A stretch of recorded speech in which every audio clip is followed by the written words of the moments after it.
dhaqaalaha waxa laga eegaa wax soo saarka dalku leeyahay iyo sida uu dadka ku nool dalka u gaaro dhaqaalaheedu ku salaysan yahay inaga mardeena warshado lahayn oo ayna waxba samaynin wuxuu ku salaysan yahay beeraha xoolaha nool kalluunka iyo macdanta beeruhu waxa qaybsamaan beer roobaad iyo beer biyood waxaa loo baahan yahay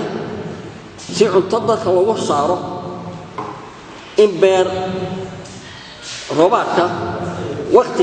roobaadka laga hawlgalo oo loo diyaar garoobo oo laga shaqeeyo beeraha waraabka ah waxaa loo baahan yahay sidii wax looga qaban lahaa biyaha kan ku durduraya ee ku qulqulaya badaha oo si dhaamo loogu samayn lahaa wax loogu beerto in fa looga qabtaa weeyaan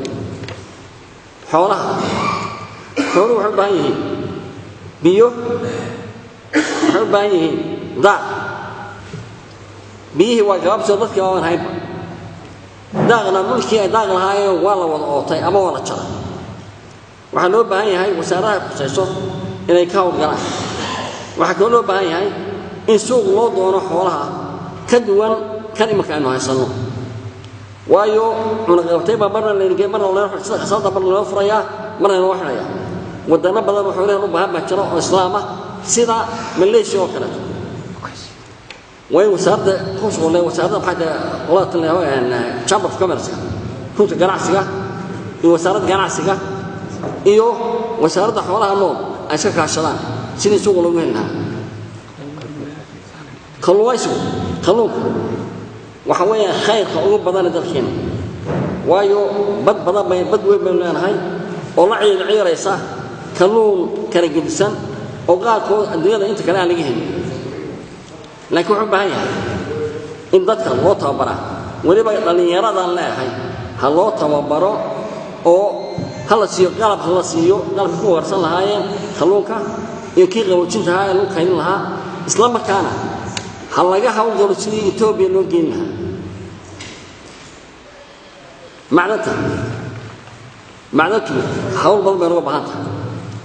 waan ku dul soconaa laakiin lama soo bixi karo awoodda ma gaarsiina waxaa loo baahan yahay iyadana wasaaradda khusaysa inay